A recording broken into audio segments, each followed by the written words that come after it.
Isabelle Fage, je travaille au sein de l'INPI. Ce qu'on va faire, c'est que moi, je vais dérouler la présentation et puis on se réservera un temps d'échange à la fin pour répondre à vos interrogations ou vos remarques sur le sujet. Alors, moi, je travaille à l'INPI, je suis chargée d'affaires au sein de cette structure. Je pense que vous la connaissez, hein, cette structure. C'est l'Office français qui gère les marques, les brevets. Et donc ça, c'est son premier volet, entre guillemets, d'enregistrement de titres de propriété industrielle. Et moi, je m'occupe en région, pour la région Bretagne, de tout ce qui va être la sensibilisation et la promotion de la propriété intellectuelle. C'est pour ça que je suis là aujourd'hui. Alors moi, je m'occupe de la Bretagne, sachant que j'ai vu que les différents projets du Summit for Good, il y en a qui n'étaient pas forcément en breton. Donc, il y a des INPI, entre guillemets, dans toutes les régions de France. Donc, si vous avez besoin de contacter l'INPI, vous pouvez les contacter auprès de votre région, on va dire, la plus proche. On va commencer. Alors, on va regarder un petit peu comment vous pouvez utiliser la propriété intellectuelle dans le cadre du Summit for Good et pour la suite, hein, parce qu'effectivement, là, vous êtes plus en mode projet. Il faut espérer effectivement que ces projets vont donner naissance à de vraies activités et à de belles entreprises. On va voir ou revoir pour certains, effectivement, ce qu'est la propriété intellectuelle pour qu'on ait tous, entre guillemets, les bonnes bases et de comprendre ce que c'est. Et après, on verra effectivement comment vous allez pouvoir l'utiliser pour protéger vos innovations et préserver votre business. Vous verrez, il y a plusieurs moyens d'aborder la propriété intellectuelle. Hop, je passe. Alors, les outils de propriété intellectuelle, il y en a plusieurs. Alors, aujourd'hui, je vais aborder ou décrire, entre guillemets, ce qu'est les droits, les différents droits. Il y en a un notamment qu'on appelle le droit de sui generis, qui est exclusivement réservé aux bases de données et il vient protéger l'argent finalement qu'ont dépensé les producteurs dans ces bases de données. Vous avez également un autre droit de propriété intellectuelle qu'on appelle le droit d'auteur, qui vous est peut-être un peu plus familier. Le droit d'auteur, lui, va protéger toutes les créations qui sont issues du cerveau, en fait, et quelle que soit la manière dont c'est traduit. Donc, vous allez avoir des traductions artistiques, hein, ça peut être de la chanson, ça peut être les paroles, ça peut être la musique, ça peut être des créations, ça peut être des statuts. Tout ça, en fait, va être protégé au titre du droit d'auteur.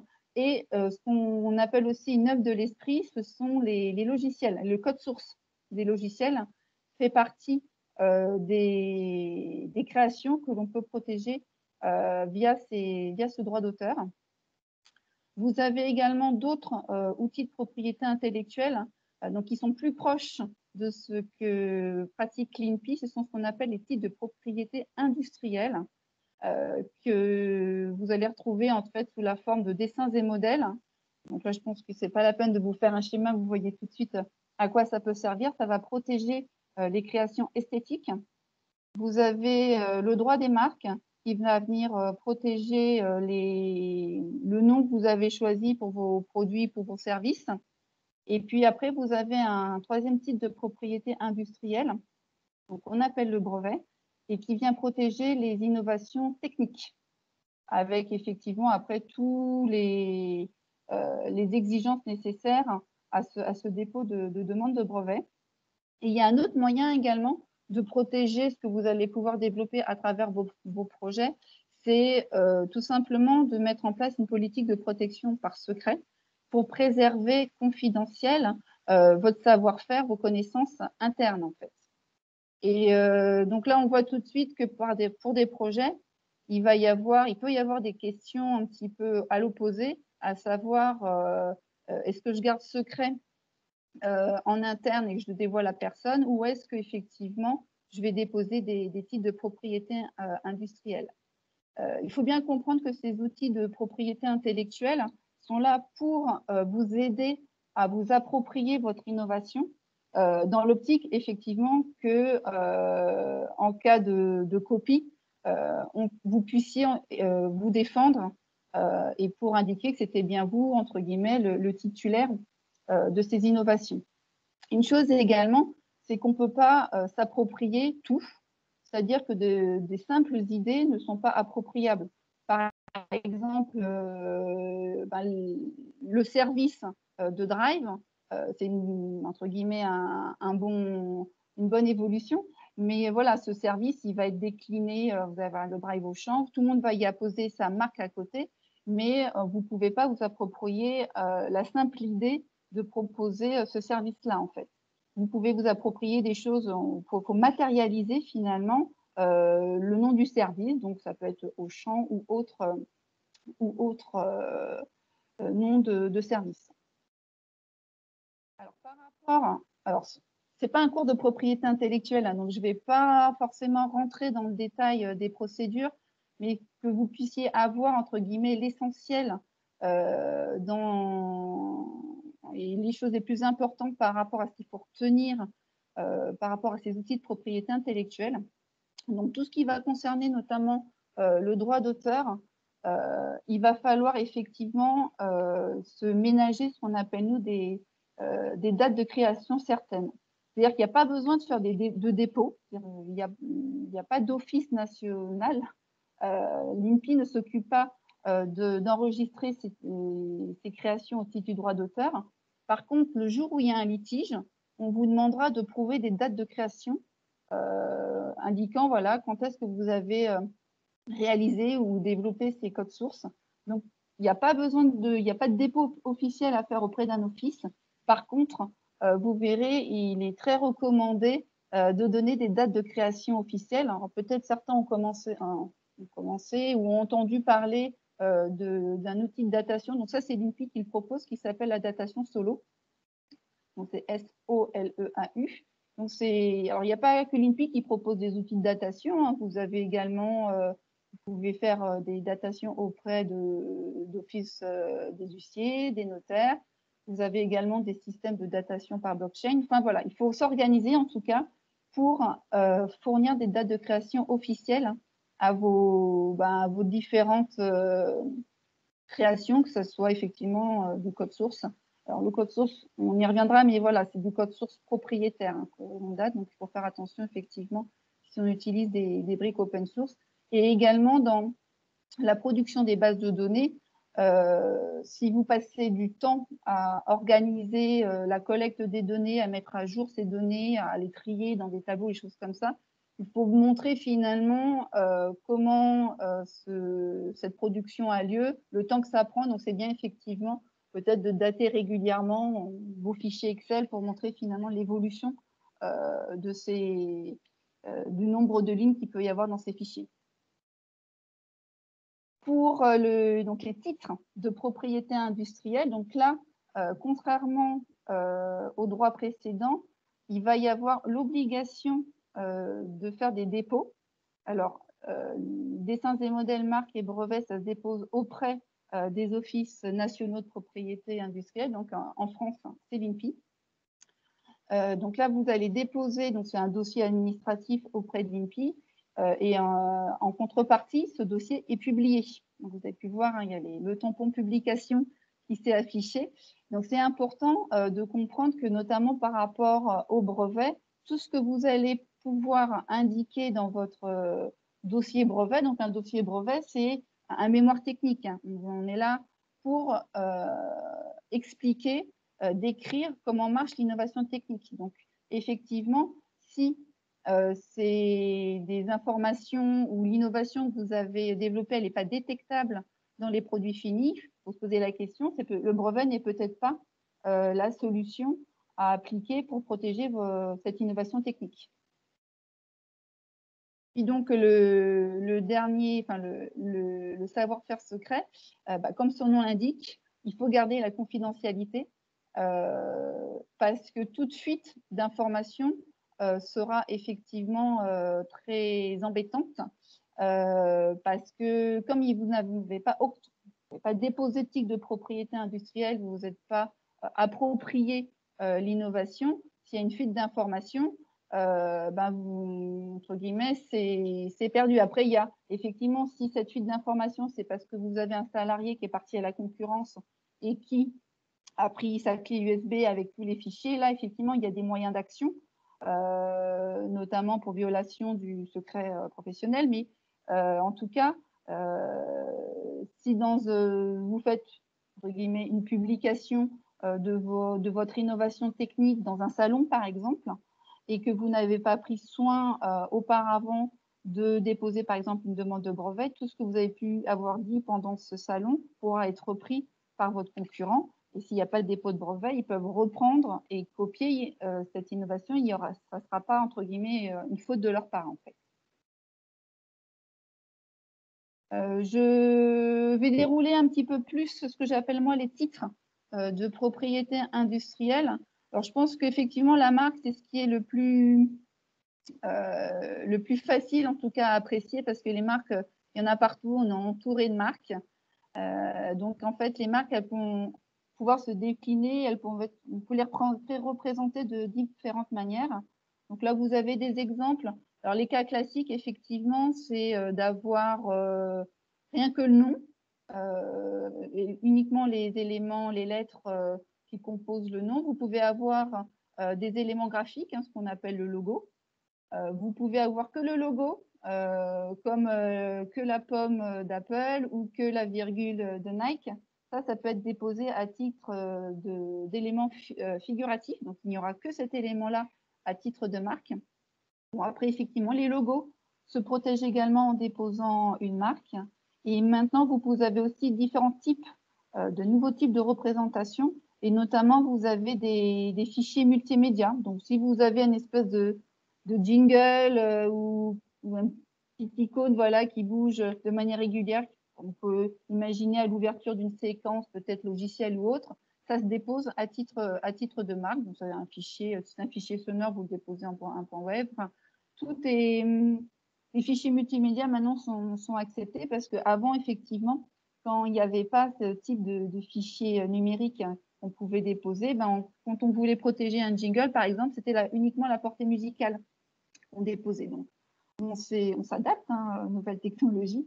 Donc, du coup, maintenant, c'est en format numérique que vous pouvez déposer tous les fichiers sonores. Alors, une marque, quand vous la déposez, elle sera valable 10 ans. Donc, tous les 10 ans, si vous voulez avoir une continuité dans la protection, il faudra repayer les taxes. Autre chose, quand vous déposez une marque, les premiers réflexes à avoir, c'est de vérifier la disponibilité, et notamment dans des bases de données qui existent. Je vous ai donné des listes à la fin de la présentation pour vous indiquer effectivement, il y a des bases de données marques qui vous permettent à minima de vérifier la disponibilité du nom que vous choisissez. Et le nom que vous choisissez, il faudra regarder effectivement dans quelle catégorie il a été déposé. Donc, nous, on appelle ça des classes, les catégories d'activités ou de produits. Si je vous dis, voilà, la marque Montblanc, elle correspond à des stylos de haut de gamme et elle correspond à des crèmes dessert, c'est bien le même nom qui appartient, c'est deux marques différentes qui appartiennent à deux structures différentes, mais comme elles visent des produits et des services complètement différents, il n'y a pas de risque de confusion. Et quand on fait un dépôt de marque, effectivement, vous déposez le nom que vous voulez protéger, donc sous une représentation comme on peut, parmi les exemples qui figurent. Et après, il faut définir donc le domaine d'activité, les domaines d'activité pour lesquels vous voulez avoir une protection. Également, il y a un critère qu'on appelle la distinctivité qu'examine l'INPI, c'est-à-dire que le nom que vous choisissez, vous pouvez pas en fait vous approprier des termes génériques. Par exemple, le terme safe tech, même si on a un niveau d'anglais pas très élevé, on comprend que c'est dans le domaine de la technologie de sécurisation.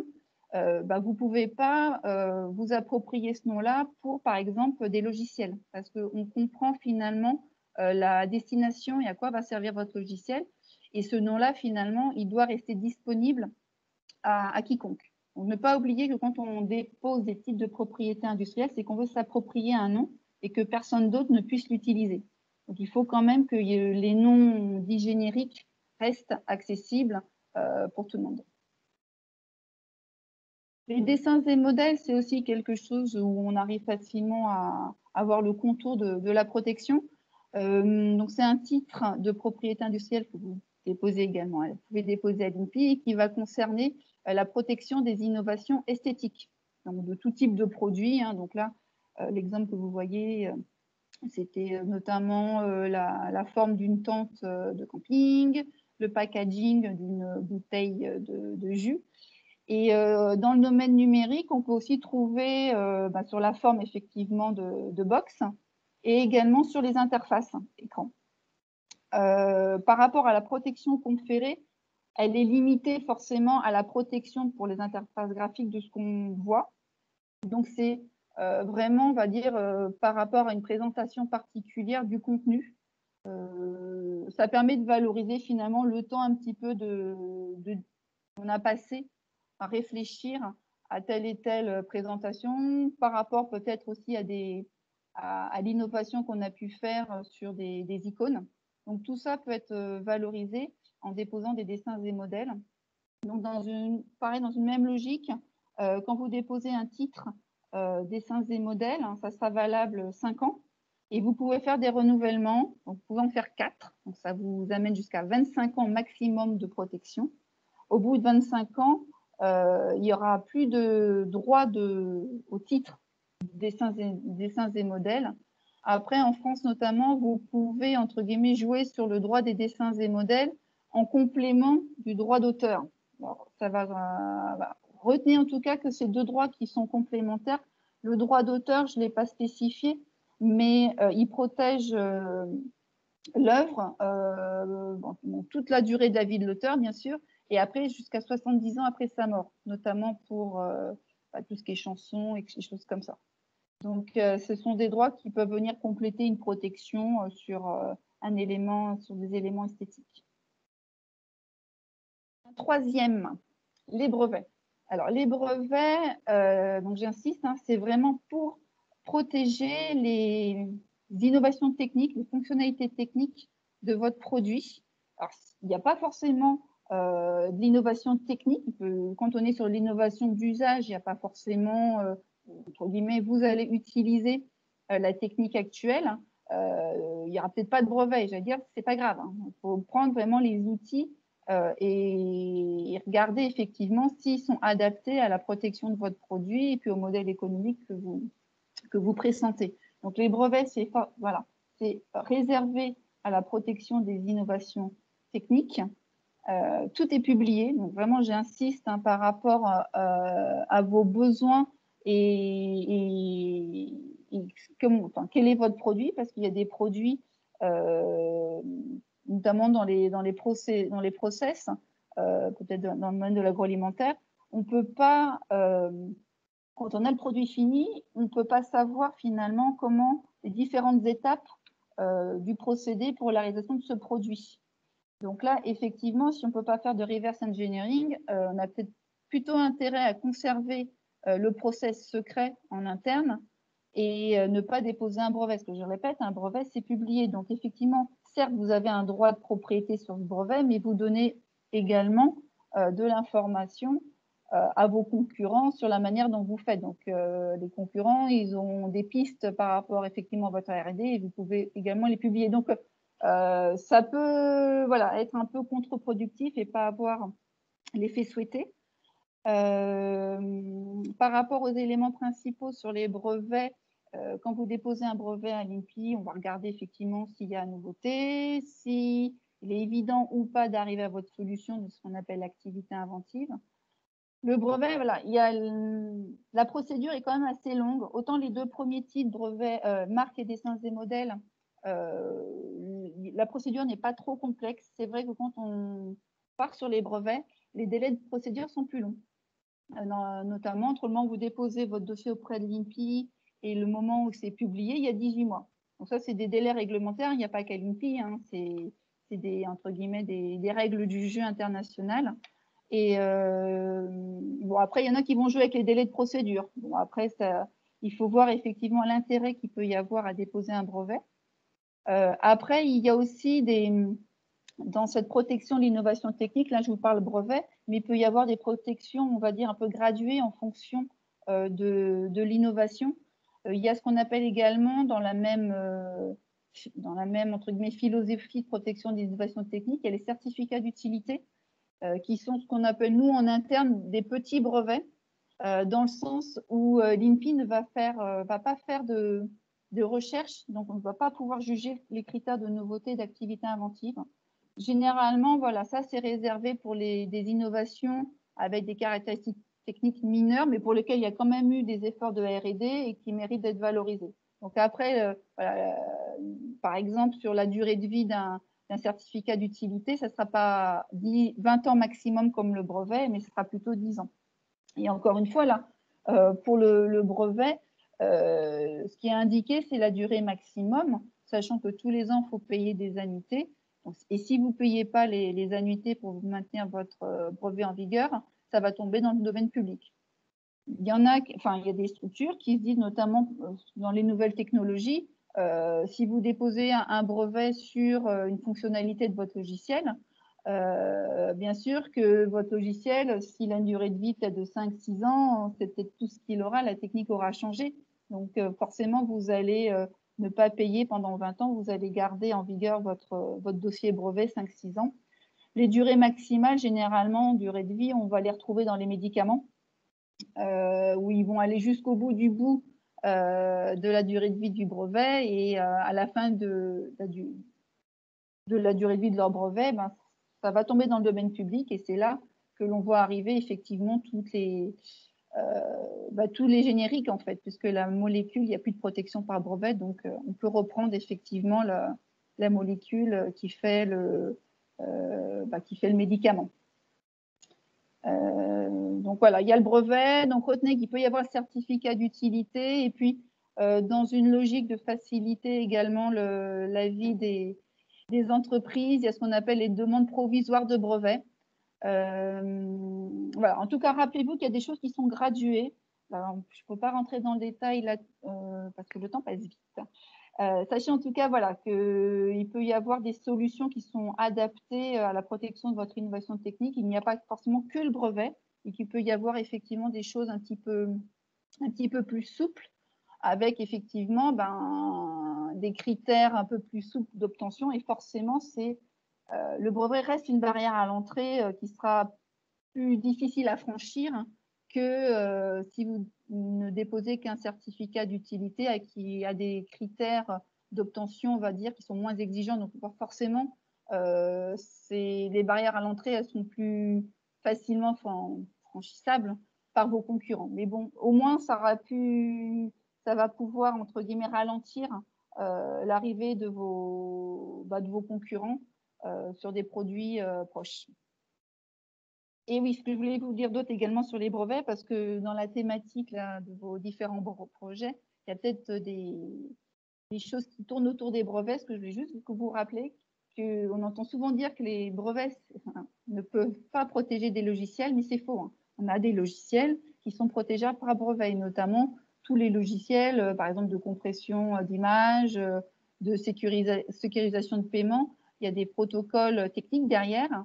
Et donc, c'est l'algorithme finalement qu'on va protéger et pas forcément le code source en lui-même.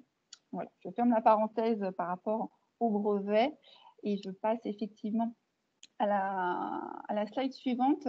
Là, ce sont les grands principes par rapport à ces différents droits de propriété industrielle, juste pour vous rappeliez que si vous faites des démarches en France, il y aura un moment forcément la question de se protéger également à l'étranger, parce que quand vous déposez auprès d'INPI, vous n'êtes protégé qu'en France. Donc, si votre marché, vous avez des produits que vous vendez à l'étranger, la marque que vous avez déposée uniquement auprès d'INPI ne sera valable qu'en France. Il faudra faire des démarches complémentaires pour vous protéger à l'étranger.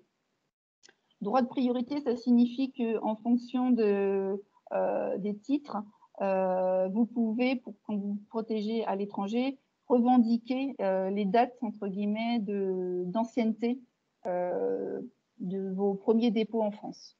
Et indépendance des titres, rapidement, c'est qu'effectivement, chaque office de propriété industrielle est maître du jeu. On est censé avoir à peu près les mêmes règles du jeu en France et à l'international. Après, voilà, il peut y avoir des spécificités. Vous pouvez avoir des brevets qui sont acceptés aux États-Unis et pas en France. Vous pouvez également avoir des marques qui sont acceptées en France parce que voilà, le terme il sera peut-être disponible et puis qui sera refusé aux États-Unis parce que le même terme il ne sera pas disponible aux États-Unis. Donc faites attention effectivement quand vous faites des recherches de disponibilité en matière de marque. La base INPI recense les marques qui sont en vigueur en France, qu'elles soient françaises ou on appelle ça européennes. Après, il y a également des bases de données qui permettent d'avoir des visions un petit peu plus larges sur l'utilisation du terme à l'étranger. Et de mémoire, je vous ai indiqué également par la suite le site internet où vous pouvez aller gratuitement vérifier tout ça. Alors, une fois maintenant qu'on a fait le point sur ces différents outils qui sont à votre disposition, le but du jeu, effectivement, pour vous, peut-être même par rapport déjà au projet là, sur lequel vous travaillez, c'est de faire la cartographie de comment vous allez pouvoir utiliser ces différents outils par rapport à votre projet. Là, si je prends l'exemple d'une montre connectée, si vous lui proposez il va peut-être y avoir un nom, il va peut-être y avoir une base de données musicale ou autre. Il va y avoir également un design particulier de cet objet connecté. Et puis, pour faire fonctionner, il va y avoir toute une catégorie d'innovation technique, soit sur le produit en lui-même ou sur peut-être un traitement des données logicielles. Voilà. Pour vous, en tout cas, par rapport où vous en êtes, il faudra à un moment ou à un autre faire cette cartographie pour savoir comment vous allez pouvoir utiliser ces outils et qu'est-ce que potentiellement, voilà, qu'est-ce qui pourrait être associé à votre innovation. Encore une fois, je fais une petite attention par rapport au code, au logiciel, et notamment par rapport à l'utilisation de briques open source. Il faut absolument, quand vous utilisez des briques open source, d'aller regarder les licences de distribution. Parce qu'en fonction de ces licences de distribution, vous allez être propriétaire ou pas des développements. Et vous avez des licences qui sont plus ou moins contaminantes. Donc, c'est important de vérifier si, en utilisant ces briques open source, vous êtes bien propriétaire à terme des codes sources que vous développez. Parce que si vous n'en êtes pas propriétaire et que vous êtes obligé de remettre à la communauté de l'open source, il y a cette question de la protection. C'est même pas la peine de vous la poser, en fait. On se la pose que si effectivement on est propriétaire de ces codes sources. Donc voilà, une fois qu'on a fait cette cartographie, on va effectivement pouvoir identifier les titres de propriété industrielle qui peuvent être utilisés. Bon, je pense que c'est assez simple, effectivement. Le nom de logo, si vous voulez une protection, il faudra partir sur la marque. Le design, ce sera du modèle. Et puis voilà, je ne vais pas refaire les caractéristiques de chaque titre. Et donc, je répète, par rapport à ces types de propriétés industrielles qui vous permettent de vous approprier votre innovation, il faudra déposer des titres de propriété industrielle. Et puis après, en fonction de la typologie de votre innovation, vous pouvez également jouer avec la protection par droit d'auteur. Donc, les droits d'auteur, on va en retrouver forcément par rapport à l'innovation logicielle côté code source. Et puis, vous allez avoir effectivement l'aspect base de données qui va être importante, effectivement, de dater. Et puis après, également par rapport à l'aspect esthétique, puisque, comme je vous ai indiqué, il peut y avoir un complément droit d'auteur, droit des dessins et modèles. Et puis, ne pas oublier effectivement tout ce savoir-faire secret qui peut être également une source, ça fait vraiment partie de votre connaissance et du patrimoine de la société et c'est un actif immatériel. Donc ça, c'est des choses qui peuvent faire l'objet de contrats de transfert, de savoir-faire. Donc ça a de la valeur en fait, tout ça. Et puis voilà, donc le brevet, on en a parlé, on le retrouve aussi bien du côté logiciel que par rapport au produit en lui-même. Ah oui, petit dernier, donc le droit de producteur de base de données.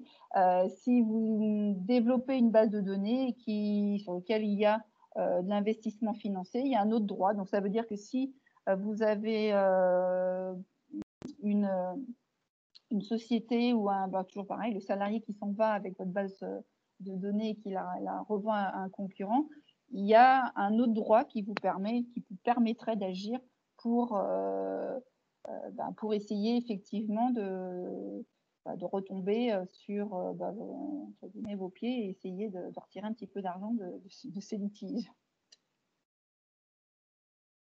Voilà, bon après, encore une fois, c'est un exemple, hein, vous voyez que des projets, finalement, il peut y avoir plusieurs créations et à chaque création, on peut effectivement y retrouver des types de propriété industrielle, sachant que ces types de propriété industrielle, là, je vous l'ai un petit peu énoncé, mais chacun va avoir ses propres critères d'éligibilité, ses propres critères d'examen.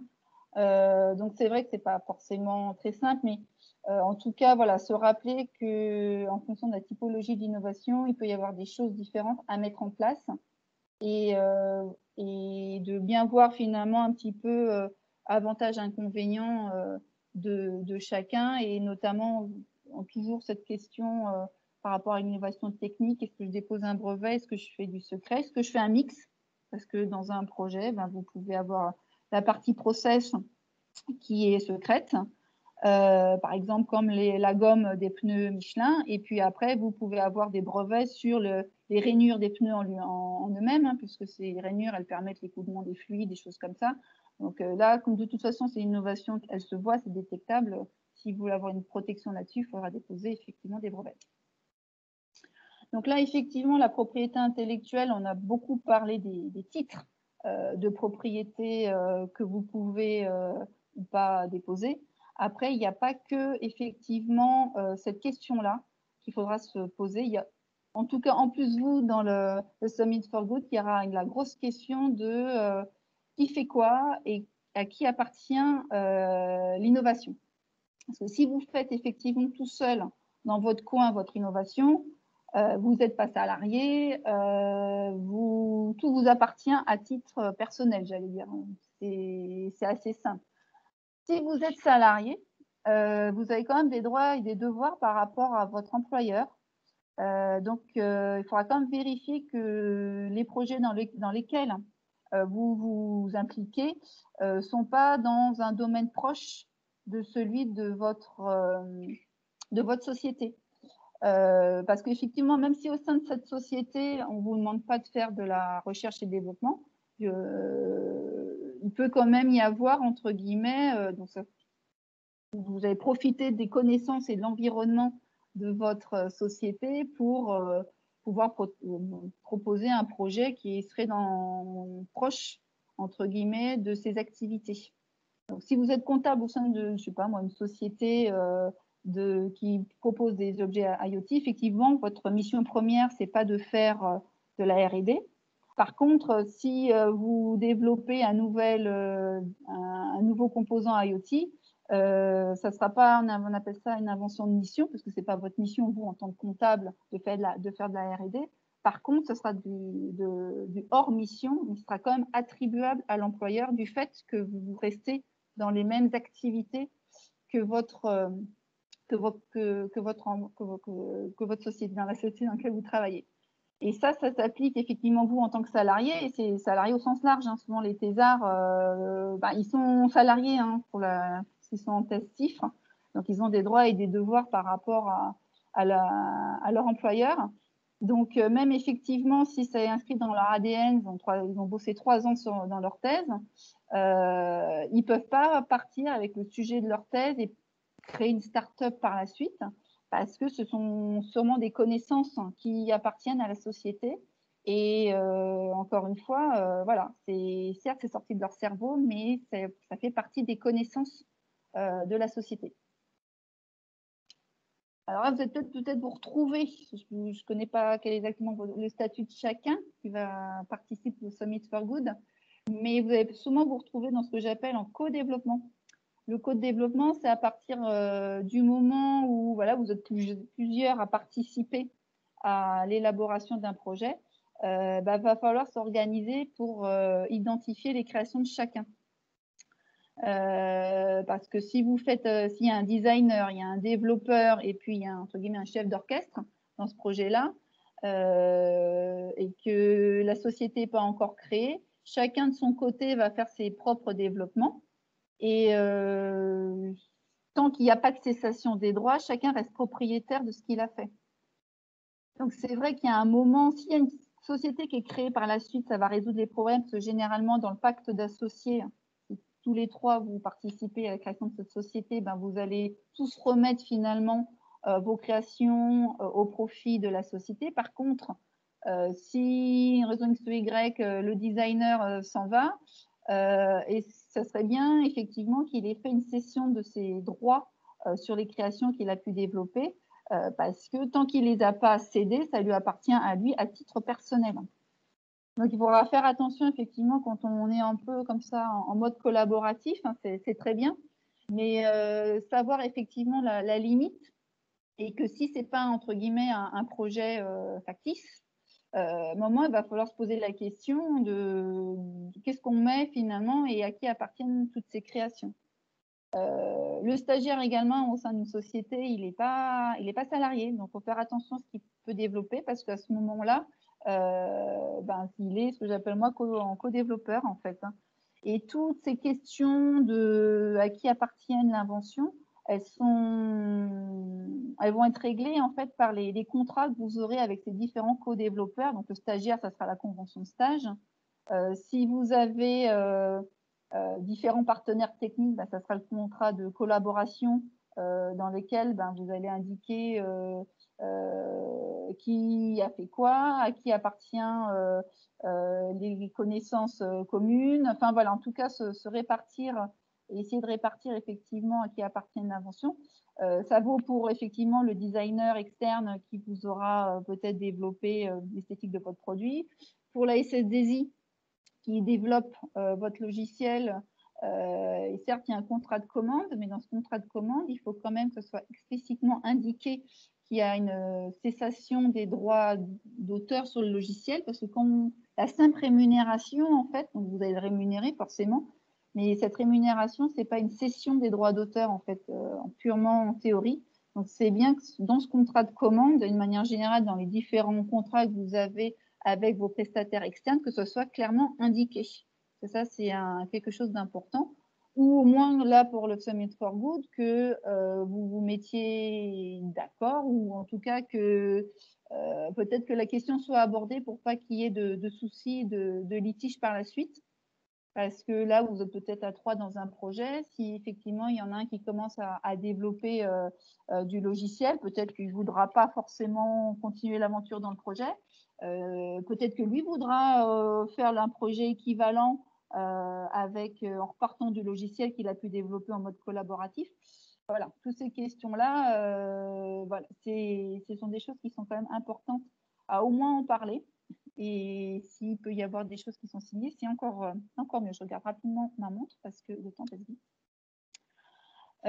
Effectivement, par rapport à votre business, il va être important de se poser la question de la propriété intellectuelle assez tôt parce que vous allez avoir plusieurs questionnements, hein, notamment la question qu'est-ce que je vais proposer et notamment si je développe des choses techniques, est-ce que ça marche? Donc, généralement, bon, ça, vous allez pouvoir répondre à la question. Après, il y a d'autres questions, peut-être qu'on peut trouver plus à la phase de lancement, mais qu'il faut bien sûr se poser avant. C'est est-ce que ça se vend? C'est-à-dire qu'il peut y avoir des contraintes réglementaires qui vont vous imposer finalement, typiquement sur la RGPD, qui vont vous imposer finalement de devoir changer peut-être la conception technique de votre produit. Je donne toujours l'exemple, hein, c'était publicitaire JC Déco qui avait intégré à ses bornes d'affichage en fait un dispositif technique pour pouvoir capter les coordonnées MAC en fait des téléphones. Donc il y a quand même de la donnée personnelle dedans. Ils avaient, bon, le sujet leur était pas inconnu, hein, ils avaient anonymisé quand même les données qu'ils collectaient, mais la CNIL leur a dit que c'était pas suffisant. Donc du coup, ils ont été obligés de revoir leur copie. Alors comme CJC Déco, ils ont revu leur copie, ça a décalé le projet, mais bon, ils ont fini par sortir leur produit. Si c'est une start-up, ça peut être plus compliqué de devoir définitivement réexpliquer, surtout si on a eu des financeurs, que voilà, une contrainte réglementaire impose de revoir et qu'on va se reprendre peut-être 6 mois de développement, il y a un décalage de 6 mois, ça peut faire effectivement beaucoup. Donc voilà, c'est vraiment des questions qu'il faut se poser assez tôt. Et puis également sur la phase d'exploitation commerciale, donc il y a un moment, il faudra bien se poser la question de savoir est-ce que ça rapporte. Quand on est sur, par exemple, la gestion de données de santé, il va y avoir le besoin de stocker ces données-là sur des serveurs avec des niveaux de sécurité plus importants. Et donc, du coup, ça va coûter plus cher. Donc ça, c'est des choses, voilà, il faut vraiment avoir intégré ces notions et ces contraintes externes à votre projet assez rapidement. Parce que ces contraintes où effectivement il y a cette notion de propriété intellectuelle, vous pouvez quand même, ça peut être des freins à votre projet en fait. Et donc dans la phase de R&D, donc il y a plein d'aspects propriété intellectuelle que vous allez pouvoir explorer. Donc vous, la phase de R&D, c'est sur cette phase-là qui va la plus vous intéresser. Effectivement, de vérifier que vous êtes, vous pouvez regarder si c'est des développements techniques, il y a des bases de données qui existent. Mais de manière générale, il va être vraiment le point de départ, c'est ces fameuses dates de création, notamment tout ce qui est datation proposée par l'INPI. Il n'y a pas de publication. Nous, on fait vraiment un eurodatage de documents, donc c'est pas vérifié. Le contenu n'est pas vérifié par l'INPI, c'est vraiment un simple eurodatage, mais ça permet de tracer finalement tout ce que vous allez pouvoir proposer, et notamment si vous êtes plusieurs à développer un projet, chacun peut faire sa datation solo avec sa propre création en fait. L'aspect confidentialité va être important puisque tant qu'il n'y a pas une stratégie de protection qui est identifiée, gardez tout confidentiel. Notamment parce que si ce que vous développez peut avoir effectivement une protection au titre du brevet, un brevet, il est valide si vous avez conservé la confidentialité jusqu'au jour du dépôt. Sinon, on peut vous refuser votre brevet parce que vous avez communiqué dans un salon avant d'avoir déposé le brevet, et ça, c'est rédhibitoire en fait.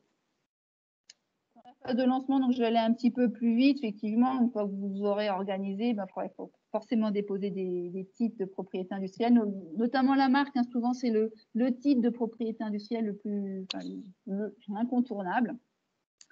En mode de valorisation, là, effectivement, je parle beaucoup de valorisation de vous en direct.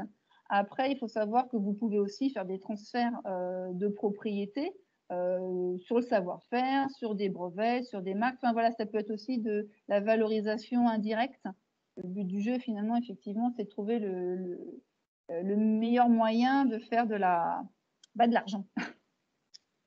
Et puis, effectivement, après, quand vous êtes lancé, comme on l'a vu, il y a des délais pour faire des renouvellements et continuer à avoir des droits de propriété. Donc, forcément, il y aura des taxes à payer. Et puis, regardez effectivement ce que font les uns et les autres par rapport à ses concurrents. Et dans toute cette phase-là, il y aura forcément toujours la gestion de la propriété avec les tiers. Alors là, je m'explique. Par exemple, notamment, si vous êtes dans des contrats de consortium, des choses comme ça, il y a forcément, vous vous êtes mis d'accord sur la titularité de l'innovation qui est en cours, mais après, il y a les perfectionnements qui arrivent derrière.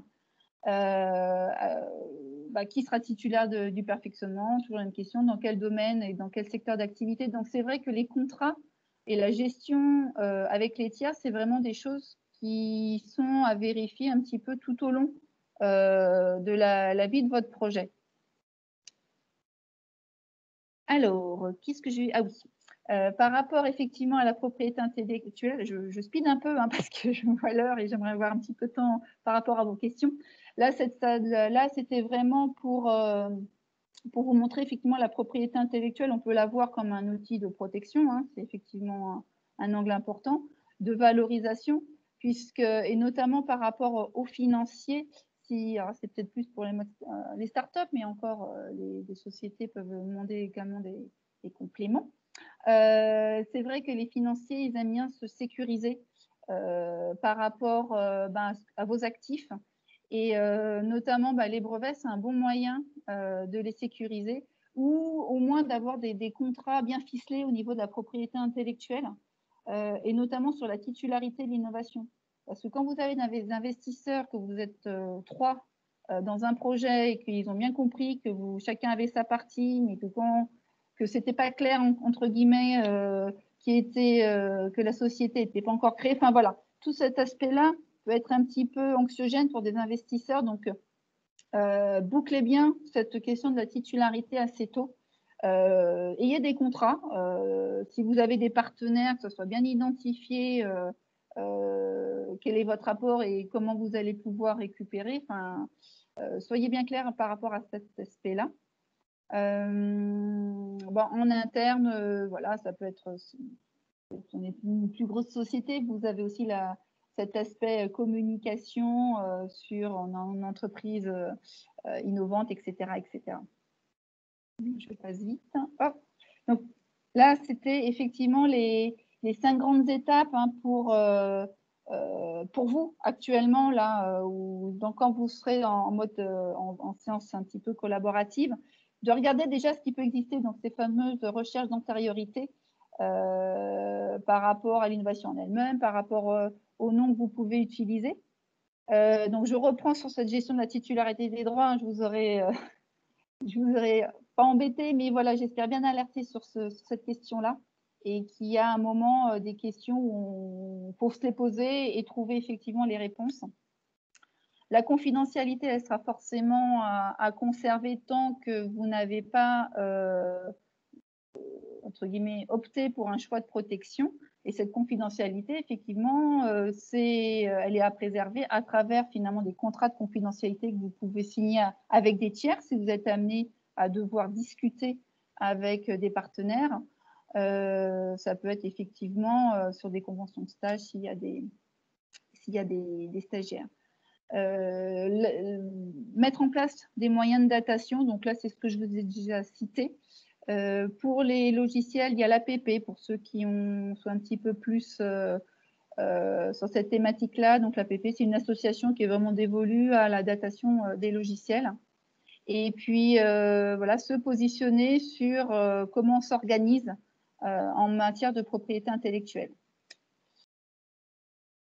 Là, c'est les sites internet que je vous laisse. En matière de marque, voilà, vous retrouvez l'essentiel. Donc je passe vite.